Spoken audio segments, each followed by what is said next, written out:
For advertisements, please contact 8125893028. మా mail ID maxtvtelugu@gmail.com. Hi hello నమస్తే, welcome to max TV. నేను మీ శిల్పారెడ్డి. మనకు ఆషాఢ మాసం అంటే గుర్తొచ్చేది ఎక్కువగా బోనాలు. ఆ బోనాలు అంటే గుర్తొచ్చేది జోగిని. సో వాళ్ళు లేనిదే ఆ పండగ ఉండదు కంపల్సరీ. సో కాబట్టి అటువంటి జోగిని అనురాధ గారు మనతో పాటు ఉన్నారు. తనతో మాట్లాడి అసలు బోనం ఎలా తయారు చేయాలి ఏంటి అనేవి తన మాటలను తెలుసుకుందాం. నమస్తే అమ్మ. నమస్తే అండి. ఎలా ఉన్నారు? ముందుగా ఆషాఢ మాసం శుభాకాంక్షలు. మీ మ్యాక్స్ టీవీ ప్రేక్షకులకందరికీ మరొకసారి బోనాల పండుగ శుభాకాంక్షలు. అమ్మ, అసలు ఆషాఢ మాసం అంటే బాగా గుర్తొచ్చింది మనకు మొత్తంగా బోనాలు. ఈ బోనాలు ఎలా తయారు చేస్తారు? అసలు ఫస్ట్ ఎక్కడ స్టార్ట్ అయ్యింది? బోనాలు అంటే అమ్మవారికి తొలి పంట, తొలి నైవేద్యం, తొలకరి జల్లు, తొలకరి పంట అంటారు. ఇప్పుడు తొలకరి పంట అంటే ఇప్పుడు పంట వచ్చే కాలం అనమాట. అయితే పంట చేతికి వచ్చిన తర్వాత అమ్మవారికి ఫస్ట్ అమ్మవారి తొలి నైవేద్యం ఫస్ట్ ఆ పంటకున్న ధాన్యం తీసుకొని భక్తి శ్రద్ధలతోటి నిష్ట నియమాలతోటి అమ్మవారికి నైవేద్యం అనేది ప్రిపేర్ చేస్తారండి. అట్లా బోనం రూపంలో మట్టి కుండలో అమ్మవారికి వివిధ రకాలుగా అలంకరణ చేసుకొని బొట్ల బోనాలు చేసుకొని పచ్చి కుండ బోనాలు, గండ దీపాలు, అమ్మవారికి గండాలు తప్పితే గండ దీపాలు అని, మళ్ళీ కష్టాలు బాపితే బోనాలు ఎక్కిస్తామని చెప్పి అట్లా ఈ బోనం అనేది తయారు చేసుకొని అమ్మవారికి భక్తి శ్రద్ధలతో తీసుకెళ్తారు, నివేదన చేస్తారు అనమాట. ఈ బోనం అంటే నార్మల్గా అన్నంతో అలా బోనం చేసి తీసుకెళ్తారు, బెల్లం అన్నం లాగా. అవును, బెల్లం అన్నం చేయొచ్చు, పచ్చాన్నం చేయొచ్చు, కొంతమంది కిచిడి లాగా, అట్లా ఎన్నో వివిధ రకాలుగా మనం ఎట్లయితే మనం చేసుకోవాలనుకుంటామో రకరకాలుగా చేసుకోవచ్చు. మెయిన్గా అయితే పచ్చన్నము ప్లస్ ఆకుకూర, ఉల్లిగడ్డ, పెరుగు, మళ్ళా చింతపండు, బెల్లం, ఇవి మాత్రం కంపల్సరీ ఉంటుంది. అమ్మ, ఇప్పుడు జోగిని మీరు అలాగే పోతురాజు కూడా చాలా ఇంపార్టెంట్. సో ఈ పోతురాజు అసలు ఎలా స్టార్ట్ అయింది? ఆ గెటప్లు వేస్తుంటారు కదా, చూస్తుంటాము. అది నాకు ఇప్పటివరకు తెలియదు అసలు ఏంటి ఎలా అసలు. పోతరాజు అంటే అమ్మవారికి రథం తీసుకెళ్ళినా కానీ, తొట్టెల తీసుకెళ్ళినా కానీ, పలారం బండ్లు తీసుకెళ్ళినా కానీ అమ్మవారికి ఈ పోతరాజు అనేది ముఖ్య క్యారెక్టర్ అనమాట. అయితే ఈ బోనాలకైనా అమ్మవారి పలారం బండకైనా అమ్మవారు దివ్యశక్తి అమ్మవారు. ఆ అమ్మవారి శక్తికి ఇంకా ఎన్నో శక్తులు, దుష్ట శక్తులు ఆశపడుతుంటాయి అనమాట. ఈ శక్తులని రానియకుండా కాపాడుకుంటా అమ్మవారి రథం మళ్ళా ఆ గుడికి చేరేదాకా పోతరాజు అనేది ఈ రక్ష అనమాట. ఆ రక్షిస్తూ అట్లా తీసుకొని వెళ్తాడు అనమాట. అసలు ఈ బోనం పండుగ స్టార్ట్ ఎక్కడైంది అంటే ఎక్కడ స్టార్ట్ చేస్తారు ఎక్కువగా? బోనాలు మొదలు ప్రారంభమయ్యేది గోల్కొండ కిలా అమ్మవారి దగ్గర. గోల్కొండ కిల్ల గొప్పైన తల్లి మా ఊరాల ఎల్లమ్మ దగ్గర అక్కడ ప్రారంభమవుతుంది. గోల్కొండ తర్వాత అమ్మవారి బల్కంపేట ఎల్లమ్మ కళ్యాణం అవుతుంది. కళ్యాణం తర్వాత సికింద్రాబాద్, తర్వాత లాల్ దర్వాజా, తర్వాత మొత్తం హైదరాబాద్ మొత్తం అవుతుంది. తర్వాత బోడుప్పల్, మేడ్చల్, అట్లా వివిధ రకాల ప్లేస్లలో బోనాలు అవుతుంటాయి అన్నమాట. 365 days ఈ బోనాలు అనేది కంటిన్యూగా అవుతుంటుంది. కాకపోతే మెయిన్ ఆషాఢ మాసం అని అంటుంటారు కదా. అవును, మొదటి ఆషాఢ మాసం కాబట్టి ఇంకా అమ్మవారికి ఆషాఢ మాసంలో ఏంటంటే చల్లని చాకలు, మొన్న దాకా మనకి ఎండలు ఇట్లా మనం భరించలేకపోయినాం. తల్లి ఇప్పటికైనా చల్లగా ఉంచు, వాన వర్షాలు క్రమంగా పడని, మా పాడి పంట కూడా కాపాడు, మా దొడ్డి దోరణం కూడా అన్ని చల్లంగా చూడు తల్లి అని చెప్పి అమ్మవారికి మొక్కుతూ ఈ బోనాలు, ఈ శాఖలు ఇట్లా అమ్మవారికి చెల్లిస్తుంటారు అనమాట. ఓకే, మీకు అసలు అమ్మవారు పూనిందని ఎప్పుడు తెలుస్తుంది అసలు మీకు? నాకు 7 ఏళ్ల వయసులోనే అమ్మవారు పూనడం జరిగింది. చిన్నతనంలో నాకు ఊహ తెలియని వయసులోనే అమ్మవారు పూనడం జరిగింది. అట్లా ఇంకా మా ఇంట్లో వాళ్ళు, మేము యాదవ్స్, ఇక మా కులదేవుడు మల్లన స్వామి ఎల్లమ్మ తల్లి కాబట్టి మా తాత ముత్తాతలకు కూడా అమ్మవారు మల్లన స్వామి పూనడం జరుగుతుండే ఆ టైంలో. ఇక తర్వాత 3వ తంతకు నాకు రావడం జరిగింది. ఇక నాకు వచ్చిన తర్వాత ఇంకా కొన్ని పరీక్షలు, కొన్ని విధాలు ఇంక మా దాంట్లో కూడా ఉంటాయి అన్నమాట. అగ్నిగుండాలని, లేకుంటే అమ్మవారి సత్యం ఏందని చూడడానికి ఎన్నో చేస్తుంటారు. ఆ ప్రయత్నాలు అన్నీ చేసిన తర్వాత ఈ పటాలు వేసుకొని పండగ చేసుకొని అప్పటి నుంచి అమ్మవారి సేవకి అంకితం అయిపోయింది అనమాట. అంటే ఇప్పుడు మీకు మ్యారేజ్ అవుతుందా అమ్మ? అయితే నేను జోగు లగ్గం చేసుకున్నాను అనమాట. జోగు లగ్గం అంటే కత్తికి భాషింగం కట్టుకొని స్వయంగా ఇప్పుడు అమ్మవారు రేణుకెళ్ళమ్మ నా మీదకి వస్తుంది కాబట్టి రేణుకెళ్ళమ్మని నేను అనుకొని మళ్ళా నా పతి జమదగ్నికి కత్తికి భాషింగం కట్టుకొని మేము వివాహం చేసుకుంటామండి. సో ఇప్పుడు మీకు వివాహం అయినట్టు? అంటే ఎవరితోటి? జమదగ్ని మహామునితోటి జమదగ్ని మహామునితోటి మీకు పెళ్ళి అయిపోద్ది. పెళ్ళి అయిపోయినట్టు లెక్క. అంటే మేము అమ్మవారి సేవకు అంకితం కావాలనుకున్నాం కాబట్టి పరిపూర్ణంగా ఇందులో ఉండాలి, ఇంకా దేంట్లో అంటే ఆలోచనలు ఏం లేకుండా అటువంటి ఏం రాకుండా ఉండడానికి కోసం ఇంకా అమ్మవారి సేవకు అంకితం కావాలని దృఢ సంకల్పం మాకుంది. కాబట్టి లోకానికి సేవ చేయాలి, లోకానికి ఒక మంచి మాటలు చెప్పాలి, మనకు తోచిన దాంట్లో మనం ఏదో ఒకటి చెయ్యాలి, అన్నదానమో లేకుంటే ఇంకేదో అది చెయ్యాలి అని ఒక భావనతోటి ఈ జోగు లగ్గం కళ్యాణం గిట్లా చేసుకోవడం జరిగింది. ఇంకా మా ఇంట్లో అందరి సమక్షంలో కూడా చేసుకున్నాం. ఇప్పుడు ఈ ఆషాఢ మాసంలో బోనాలు జరుగుతూ ఉంటాయి. ఆల్రెడీ ఫస్ట్ అయితే గోల్కొండ నుంచి స్టార్ట్ అవుతుంది అన్నమాట. ఇక 365 days అంటే బోనాలు నాకు అర్థం అవ్వలేదు, ఒకసారి అది ఎక్స్ప్లెయిన్ చేస్తారా? 365 days అంటే బోనాలు అంటే ఇక్కడ మనం ఫస్ట్ స్టార్ట్ అయ్యేది గోల్కొండ నుంచి ఇవన్నీ వివిధ రకాల ప్లేసెస్ నుంచి పోతూనే ఉంటుంది ఈ బోనాలు అనేది. ఈ ప్లేస్లో ఈ వారం, ఈ ప్లేస్లో ఈ వారం అన్నట్టు అట్లా చేసుకుంటారు అనమాట. శ్రావణ మాసం వచ్చే వరకల్లా మనము బోడుపల్లో లేకుంటే నాగోళ్ళనో ఇంకా వివిధ రకాలుగా మనం చేస్తుంటాం. తర్వాత ఇది భువనగిరి మళ్ళా కొంచెం ఇంకా విలేజ్ దాటుతా ఉంటే అట్లా ఎక్స్టెండ్ చేసుకుంటే దుర్గమ్మ పండుగలను వస్తాయి, మైసమ్మ పండుగలను వస్తాయి, పోషమ్మ పండుగలు, బొడ్రాయి పండుగలు, మళ్ళా మాంకాలమ్మ పండుగలని ఆ ఊర్ల అంటే గ్రామ దేవతల పండుగలు, వివిధ రకాల దేవతలు ఉంటారు కాబట్టి ఆ గ్రామ దేవతల పండుగలు ఇంకా బోనాలు అట్లా సమర్పించుకుంటూ పోతూనే ఉంటారు. మళ్ళీ తర్వాత ఇక్కడ ఆషాఢం ఇక్కడ స్టార్ట్ అవుతూ ఉంటుంది. ఓకే, ఇక 365 days ఇక అమ్మకు బోనాలు జరుగుతూనే ఉంటాయి. అమ్మ అసలు ఈ జోగిని అయినా లేదంటే ఈ వ్యవస్థ అనేది ఎప్పుడు పుట్టింది, ఎలా స్టార్ట్ అయింది అసలు? ఆనాటి కాలాన రేణుకెళ్ళమ్మ జమదగ్ని మహాముని ఆ కాలంలోనే పరశురాముడు అవతారం, విష్ణుమూర్తి పరశురాముడు అవతారం ఎత్తినాడు. ఆ టైంలోనే ఈ వ్యవస్థ అనేది ప్రారంభమైందండి. అప్పుడు అమ్మవారు త్రేతాయుగంలో పరశురాముడు ఏంటంటే అమ్మవారు లందలో దాగుంటది అనమాట. లందలో దాగున్నప్పుడు అరిచేత అంజనం వేసుకొని పరశురాముడు అరిచేత అంజనం వేసుకొని చూస్తే లందలో దాగున్నది. మళ్ళీ ఈమెను ఎట్లా బయటికి తీయాలని అంటే ఇంకా చెల్లకు జోగురాలు వేషం కట్టిండు ఆయన, బయలు వేషం కట్టుకొని డప్పు సప్పుల మధ్య బోనాలు మళ్ళీ ప్లస్ పటాలు, నిండు పటాలు ఇట్లా వేసి ఈ అమ్మవారిని అనేది లందలకించి బయటికి రప్పించింది అనమాట. అట్లా అమ్మ అప్పటి నుంచి శివశక్తి అయినా సరే ఒగ్గోళ్ళు అయినా ప్రతి ఒక్క పని బాటలలో అప్పుడే పుట్టిరు. పని బాటలలో అంటే అమ్మవారికి ఎవరెవరైతే సేవలు చేస్తారో కుమ్మరవాణి కుండ ఇవన్నీ ఉంటాయి కదా, గౌండ్లవాణి నుంచి కళ్ళు అవన్నీ ఘటము ఇవన్నీ ఆ టైంల నుంచే ఆ సమయంలో నుంచే ప్రారంభమైంది. అట్లా అప్పటి నుంచి ఇప్పటి వరకు ఆ వ్యవస్థ ఆ సాంప్రదాయము అది ఆనవాయితీ ఇట్లా కంటిన్యూ అయితేనే ఉంది. అమ్మ ఇప్పుడు మీకు అమ్మవారు పూనుతుంది కదా, అసలు పూరినప్పుడు తర్వాత మీకు ఏం గుర్తుండదా? మళ్ళీ నాకు అమ్మవారు అంటే మేము వచ్చే ముందు కొంచెం వైబ్రేషన్స్ అనిపిస్తాయి. ఇంకా వచ్చిన తర్వాత ఒకసారి వచ్చిందంటే అమ్మవారు పోయిన తర్వాతనే ఇంకా మాకు స్పర్శ అనేది తెలుస్తుంది. అప్పటిదాకా ఎటువంటి స్పర్శ ఎటువంటిది ఏందని అన్కాన్షియస్లో ఉండిపోతాం అనమాట. ఓకే, మీరు ఏమైనా చెప్పినప్పుడు అమ్మవారు వచ్చినప్పుడు ఏమైనా చెప్తే మీకు అది ఏమైనా గుర్తుంటుందా? లేదండి, అమ్మవారు ఇంక మొత్తం అన్కాన్షియస్. అమ్మవారు వస్తుంది అంటే ఒక కొంచెం వైబ్రేషన్స్ అనేటివి తెలుస్తుంటాయి అనమాట. వైబ్రేషన్స్ అనేటివి తెలుస్తుంటాయి కాబట్టి ఇంకా మొత్తం వచ్చిన తర్వాత ఇంక ఎటువంటిది ఏం తెలియదు. అమ్మవారు ఏం ముచ్చట పెడుతుంది, ఏం సంగతి అవన్నీ ఏం తెలియదు అనమాట. ఎవరి గురించి అయినా అమ్మవారు వచ్చినప్పుడు అందరి గురించి చెప్తూ ఉంటారు అనమాట. అవును. ఓకే, ఏమంటారు దాన్ని? అది కొలుపు అంటారు. ఇప్పుడు మామూలు డేస్ లో ఏంటంటే భక్తులు అమ్మవారికి డివోటర్స్ ఉంటారు కదా, ఇంకా భక్తులు ఏంటంటే మంగళవారం నాడు, ఆదివారం, శుక్రవారం, బేస్తవారం, అట్లా శనివారం కూడా అట్లా వివిధ రకాల దేవతలకు ఒక్కొక్క వారం అనేది ఉంటది అనమాట.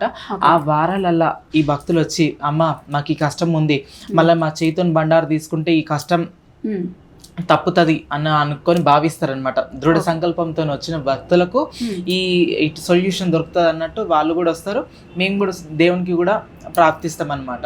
ఇక మా దగ్గరికి వస్తే ఏంటంటే ఇప్పుడు సాధారణమైన మనుషులు వేరే, మేము వేరే. ఎట్లా ఎందుకంటే మేము దేవునికి అటాచ్మెంట్ ఎప్పుడు మేము ఉంటాం అనమాట.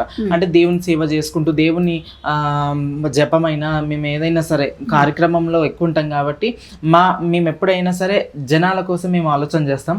అందరూ లోకాన్ని సర్వే జన సుఖినో భవంతు అంటారు కదా, అట్లా అందరు మంచిగా ఉండాలి. అమ్మవారు భక్తులు అమ్మ నీ దగ్గరికి ఇంతమంది భక్తులు వచ్చిర్రు, మొర పెట్టుకుంటారు, ఆలకించు తల్లి అని చెప్పి భక్తి శ్రద్ధలతోని మేము వేడుకుంటాం అనమాట. వాళ్ళ పెయిన్ మా పెయిన్ అనుకొని అమ్మవారికి దండం పెడతాం. వాళ్ళ దెబ్బ మాది అనుకొని మేము దండం పెట్టుకుంటే మంచిగా అవుతుంది అని చెప్పి మేము దండం పెట్టుకుంటాం. ఇప్పటి వరకు అయితే అన్ని ఎవరెవరు వచ్చిరో మా భక్తులు, అమ్మవారి భక్తులు ఎవరెవరైతే వచ్చిరో వాళ్ళ కోరికలు అమలు చేసింది అమ్మవారు, ఇంకా కూడా అమలు చేస్తుంది. ఇంకా అమ్మ నార్మల్గా ఇప్పుడు జోగిని శివశక్తులు అని చెప్పేసి అంటుంటారు. సో నార్మల్ పర్సన్స్ కూడా అమ్మవారు పూనుతుంది అంటారు, అది ఎంతవరకు నిజం? అయితే శివసత్తులు అంటే వేరు, జోగిని అంటే వేరండి. శివసత్తులు అంటే కళ్యాణం కళ్యాణం వాళ్ళు పెళ్ళిళ్ళు చేసుకుంటారు, పిల్లలు ఉంటారు, వాళ్ళకు అన్ని విధాలుగా అన్ని విధాలుగా అట్లా ఉంటారనమాట. అయితే జోగిని లైఫ్ స్టైల్ వేరే, ఇంకా శివసత్తి లైఫ్ స్టైల్ వేరే అనమాట. చూస్తుంటాను నేను కూడా. సో వాళ్ళు కూడా ఇలా దేవుడు పూనినప్పుడు వాళ్ళు కూడా వేరే వాళ్ళకి ఇలా చెప్తుంటారు అనమాట, బండారు పెట్టడం. అయితే అందరికీ ఒక్కొక్కలాగా అమ్మవారు, ఇంక మనం రాత రాసినోడు బ్రహ్మదేవుడు, ఇక మనము ఈ రాతలు తప్పించుకోలేం కదా. ఇగో ఎవరికి ఏ బాధ్యత ఇచ్చిండో ఆ దేవుడు వాళ్ళ బాధ్యత వాళ్ళు స్వీకరిస్తున్నారు, చేస్తున్నారు, నిర్వర్తిస్తున్నారు, నడుస్తుంది. కాలచక్రం అనేది నడుస్తుంది అనమాట. మాకు ఈ లైఫ్ స్టైల్లో మాకు ఇట్లా కాలచక్రం ఇట్లా రాసి పెట్టిండేమో అని మేము అనుకుంటున్నాం. కానీ వాళ్ళది కూడా, వాళ్ళ ఫ్యామిలీస్ ఉంటాయి, పిల్లలు ఉంటారు, వాళ్ళు అన్ని రిలేషన్స్ అన్ని మంచిగా ఉంటారనమాట. ఇక దేవుడు మాకు ఎట్లా అయితే పూనకం ఎట్లయితే మాకు వస్తుందో వాళ్ళకు కూడా వస్తుంది. కానీ వాళ్ళకి సంసార యోగ్యం ఉంది, మాకు లేదు. సో వాళ్ళకి సంసార యోగ్యం ఉండి ఆయన దేవుడు వస్తుంటాడు. సో మీరు టోటల్గా ఇంకా అమ్మవారి భక్తురాలి. అమ్మ ఇప్పుడు బోనాలు తీసుకెళ్తుంటారు కదా, సో మెయిన్ అమ్మవారికి ఇష్టమైన నైవేద్యం ఏంటి అసలు? అమ్మవారికి ఇష్టమైన నైవేద్యం పచ్చన్నము, పూరీలు, మళ్ళీ ఆకుకూర, మళ్ళీ బెల్లము, చింతపండు, అవన్నీ శాఖ అంటే పెరుగు సల్ల శాఖ అంటారు కదా, సల్లంగా చూడని సల్ల శాఖ అంటారు కదా, అట్లా ప్రిపేర్ చేసుకొని మనము భక్తితోటి ఏది మనం పెట్టినా కానీ, నిష్కల్మషమైన మనసుతోటి మనం ఏం పెట్టినా కానీ అది అమ్మవారు స్వీకరిస్తుంది. ఇదే ఫలానా నైవేద్యమే ఇట్లనే చెయ్యాలి, బోనం ఇట్లా ఇదే చేయాలని అటువంటి ఏం లేదు. ప్రత్యేకమైతే ఇది చేసుకోవాలి. కానీ అమ్మవారు పండు పెట్టినా కాయ పెట్టినా ఏదైనా సరే ఒప్పుకుంటుంది అమ్మవారు. మన అన్నమ్మ లోకమాత జగన్మాత కాబట్టి అన్నీ కూడా స్వీకరిస్తుంది. అమ్మ కళ్ళు కూడా దేవుడికి ఇస్తుంటారు అమ్మవారికి, ఎందుకని ఆ కళ్ళు కంపల్సరీ అంటారు? సురశాఖ అంటారు అనమాట. సురపానకము, సురశాఖ అంటే అమ్మవారికి ఎన్నో 7 శక్తులు, అమ్మవారి వెనకాల 7 శక్తులు, ముంగట 7 శక్తులు ఉంటాయి. అమ్మవారికి ఎన్నో శక్తులు. అమ్మ గ్రామాన్ని పాలించే దేవత, జగాన్ని ఏలేటి జగన్మాత కాబట్టి ఆమె చుట్టుముట్టు దుష్ట శక్తులు అనేవి ఉంటాయి. కాబట్టి అటువంటి శక్తులని మా పారదోలనికి మనం చల్ల కాపాడు తల్లి అని చెప్పి ఆ చల్లని శాఖలు అనేవి పోస్తుంటారు అనమాట.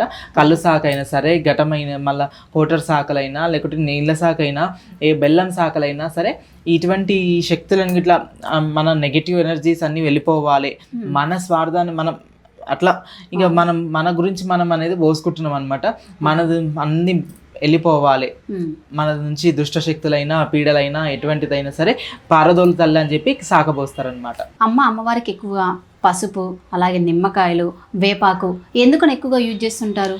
అమ్మవారికి పసుపు కుంకుమ అనేది చాలా ఇదండి. అయితే మనకు కూడా తెలిసింది ఏంటంటే, పసుపులైనా సరే, వ్యాపాకులైనా సరే, నిమ్మకాయలైనా సరే ఔషధ గుణాలు చాలా ఎక్కువ ఉంటాయి అనమాట. అయితే ఇది ఏంటంటే, గ్రామ దేవతలు ఊరు పొలిమేరు చుట్టుముట్టు ఉంటారనమాట. పోషమ్మ కటక్ కాసేది తల్లి కటమైసమ్మ, గండి కాసే తల్లి గండి మైసమ్మ, ఊరు కాసే తల్లి ఊర పోషమ్మ అంటారు. అంటే ఊరు పొలిమేరు చుట్టూ అమ్మవారు దేవతలు ఉంటారు. నడి ఊర్లో బొడ్రాయి, మళ్ళీ పోతలింగన్న, ఇవన్నీ దేవతలు ఉంటాయి కాబట్టి, గ్రామ దేవతలు ఉంటాయి కాబట్టి అక్కడక్కడ మనం ఎక్కడెక్కడైతే మనం పసుపు కుంకుమ పడుతుంటుందో, ఇప్పుడు మనం నార్మల్గా మనం బోనం పుదించుకున్న తర్వాత ఇట్లా మనం చెయ్యితోటో లేకుంటే శివసత్తులైనా సరే ఇట్లా చల్లుతారు, ఇట్లా ఎదజల్లుతారు కదా. అప్పుడు ఏమవుతుందంటే అంటే ఇప్పుడు పోయినది మొన్న ఎండాకాలం వెళ్ళిపోయింది, ఇప్పుడు వచ్చేది వానాకాలం. ఇప్పుడు ఏమవుతుందంటే క్రిమికీటకాలు ఇట్లా ఎక్కువ వ్యాపించుకుంటాయి అని చెప్పి ఈ బండారు జల్లడం వల్ల, ఈ ఆపాకుతోటి మనము ఈ క్రిమికీటకాలని చంపడం జరుగుతుంది అనమాట. మనం అంటే ఈ రోగ నిరోధక శక్తిని మమ్మల్ని పెంచుకోవడానికి మనం అవకాశం కూడా ఉంటది అట్లా. ఓకే, సో అందువల్ల అమ్మవారికి ఎక్కువగా ఈ నిమ్మకాయలు, వేపాకు, బండారి ఎక్కువగా యూజ్ చేస్తుంటారు. అవును. ఇంకోటి అమ్మవారి ఇష్టంగా అలంకరణ కోసం కూడా చేసుకుంటది, ప్లస్ ఈ లోకానికి రక్షక కోసం కూడా ఇది చేస్తూ ఉంటుంది అనమాట. ఓకే, ఎక్కువగా ఈ బోనాలు అంటే ఎల్లమ్మకి ఎక్కువ చేస్తుంటారా? అందరి గ్రామ దేవతలు అంటే ఇంకా నల్లపోచమ్మ, నల్లపోషమ్మకు ఎక్కుతుంది, మళ్ళీ మాంకాలమ్మకు గ్రామ దేవతలు ఎంతమంది, ముత్యాలమ్మ, పోషమ్మ, మైసమ్మ, గండి మైసమ్మ, దండుమారమ్మ, మళ్ళా చిత్తారమ్మ, మళ్ళీ పోతలింగన్న, మళ్ళా బొడ్రాయి, ఇట్లా వివిధ రకాలుగా ఇంకా ఇంకా డొక్కలమ్మ, మళ్ళా సూదులమ్మ అంటారు, చిట్కలమ్మ, గజ్జలమ్మ, ఓకే. ఎంతో మంది అంటే ఉన్నది ఏడుగురు అక్కజెల్లలు. కానీ ఈ ఏడుగురు అక్కజెల్లలు ఏంటంటే దుష్టుని సంహారం కోసం ఇన్ని అవతారాలు ఎత్తిరనమాట. ఒక్కొక్క రాక్షస సంహారం కోసం ఇంతమంది ఏడుగురు అక్కజెల్లలు అంతా ఒక్కటే అమ్మ జగన్మాత, కానీ ఈ ఏడుగురు అవతారాలు ఎత్తుకుంటూ మళ్ళీ ఇంకా వేరే వేరే అవతార రూపాలు ఎత్తుకుంటూ కూడా దుష్టులను శిక్షించుకుంటూ మార్గాన్ని సన్మార్గాన్ని మనం చూపించుకుంటూ అమ్మవారు అనేది బయలుదేరుతుంటది అనమాట. అమ్మ గవ్వల దండ ఉంటది కదా, ఎక్కువగా ఎందుకు వేసుకుంటారు అసలు ఆ గవ్వల దండ అనేది? గవ్వల దండ అంటే ఇప్పుడు డబ్బు మాదేందంటే, మాదే కాదు అమ్మవారిది ఏంటంటే ఎవరైనా సమానత్వులే, ఎవరైనా సమానమైన వాళ్ళే, బీదవాడైనా లేదా ఉన్నవాడైనా ఏదైనా నా అమ్మవారికి సమానత్వమే. అయితే ఎవరి మెడలో చూసిన గవ్వల దండ ఎందుకు ఉంటుందంటే అమ్మవారి అలంకారణ ప్రియురాలు. అయితే ఈ గవ్వల దండ అంటే ఉన్నోడు వేస్తాడు, లేనోడు వేస్తాడు, ఉన్నోడు వేస్తాడు, లేనోడు వేస్తాడు. కాబట్టి ఈ గవ్వల దండ ఎన్ని సొమ్ములు ఉన్నా కానీ ఆ గవ్వలు వేసుకుంటే ఏంటంటే మాకు అదొక ఎగ్జైట్మెంట్ అనమాట, అదొక నిండు తత్వం అనేది. అమ్మవారు కనిపించేది గవ్వల దండతోటే అమ్మవారు అనేది స్పష్టంగా ఈ రూపం కనిపిస్తుంటుంది అనమాట. ఎప్పుడైతే మేము గవ దర్శనాలు వేసుకుంటామో మీరు కూడా చూడొచ్చు, ఎప్పుడైనా యూట్యూబ్లో అయినా సరే లేకపోతే ఫేస్బుక్లో అయినా సరే ఫొటోస్ నార్మల్గా మీరు జాతరలలో కూడా చూడండి. ఎప్పుడే గవ దర్శనాలు వేసుకున్నప్పుడు వేరగుంటారు, గవ దర్శనం ఎప్పుడైతే వేసుకుంటారో మెడలో ధరిస్తారో అప్పుడు అమ్మవారి రూపం, అమ్మవారి అది వచ్చేస్తుంది, ఇంకా వైబ్రేషన్స్ అనేటివి వచ్చేస్తాయి అనమాట. అమ్మ మీరు ఇప్పుడు బోనం ఎత్తుకున్న తర్వాత ఆ వీరగోల్ అనేది ఒక తాడులాగా ఉంటుంది, అది ఎందుకు అసలు దాన్ని ఆడిస్తూ ఉంటారు కదా? అయితే ఈ వీరకోల అంటే దీనికి కూడా ప్రత్యేకమైన ప్రాముఖ్యతమైన ఇది ఉందండి. అయితే దీంట్లో ఏంటంటే 36 చెట్లు, కొంతమంది చెట్లతోటి, కొంతమంది ఔషధం అంటే కొన్ని ఉంటాయి అన్నమాట. మాకు పర్సనల్గా కొన్ని ఉంటాయి. అయితే ఎవరైతే గాలి ధూళి ఏదైనా ఉన్నా కానీ అది తాకిన వెంటనే ఆ గాలి అయినా సరే ఆ శక్తి అంటే నెగటివ్ రేసెస్ అనేటివి వెళ్ళిపోవడం, పాజిటివ్ కావడం, మంచి కావడము అటువంటివి అనేది జరుగుతుంటాయి అన్నమాట. అంటే అది అమ్మవారి ఆయుధం, అది అమ్మవారి దివ్య ఆయుధం. అది అమ్మవారు మేము వీరగోలు అంటారనమాట. అది పట్టుకొని మనం ఒక దెబ్బ కొట్టినా కానీ లేదా తలిగించినా కానీ మెడలో వేసినా కానీ నెగటివ్ ఎనర్జీ పోయి పాజిటివ్ ఎనర్జీ అనేది వస్తుంది అనమాట. అమ్మ ఇప్పుడు నార్మల్గా ఎక్కువగా ఇప్పుడు బోనాల పండుగ అనేది ఏదైనా సరే పండగ అంటే కంపల్సరీ ఏటకు వస్తుంటారు. ఏటకు ఏమని చెప్పేసి అమ్మవారు ఏమైనా చెప్పిందా? చెప్పలేదు కదా. ఎందుకు ఇలా పండగ అంటే ఇలా చేస్తుంటారు? పూర్వకాలం నుంచి అయినా సరే ఇప్పుడు నేను ఇప్పటిదాకా చెప్పింది ఏంటంటే అమ్మవారికి 7 శక్తులు, అమ్మవారి వెనక 7 శక్తులు, ముంగట 7 శక్తులు. ఆ శక్తుల కోసం అమ్మవారికి మనం బలి జరుగుతుంది అనమాట. ఈ దుష్ట శక్తుల కోసం కానీ అమ్మవారి కోసం అయితే కాదు. మనం చల్లగా చూడాలి, ఈ దుష్ట శక్తుల నుంచి కూడా బారికి నుంచి బయటపడాలని చెప్పి మనం ఇప్పుడు నజరే అంటాం. మన నజర్కి మనం ఏదో ఒకటి చేస్తాం అనమాట, తిప్పడమో గుమ్మడికాయో ఏదో ఒకటి చేస్తుంటాం. అమ్మవారికి కూడా, అమ్మవారికైనా సరే మనకైనా సరే ఏదన్నా మనకు మంచి కావాలంటే కొంచెం నజర్ అంటే ఇటువంటివి చేస్తుంటే జర మంచిగా ఉంటుంది. చూసారు కదండి, ఆషాఢ మాసంలో బోనాల ఫెస్టివల్కి మన జోగిని అనురాధ గారు ఎలా బోనం చేసుకోవాలి, అమ్మవారికి ఎటువంటి నైవేద్యం సమర్పించాలనేది ఆమె మాటలను తెలుసుకుందాం కదా. సో అందరికీ ఆషాఢ మాస శుభాకాంక్షలు, బోనాల శుభాకాంక్షలు. మ్యాక్స్ టీవీ ప్రేక్షకులకు అందరికీ నమస్కారం, అందరికీ శనార్థి. ఈ బోనాల పండుగ, ఈ 2024 బోనాల పండుగ మనస్ఫూర్తిగా మంచిగా శాంతిగా అనుకున్న పనులు అమలు కావాలని మనస్ఫూర్తిగా కోరుతున్నాను. మ్యాక్స్ టీవీ కూడా అంచెలంచెలుగా ఎదగాలి, దినాభివృద్ధి చెందాలని మనస్ఫూర్తిగా కోరుతున్నాను. అందరికీ మ్యాక్స్ టీవీ ప్రేక్షకులకు అందరికీ బోనాల పండుగ శుభాకాంక్షలు.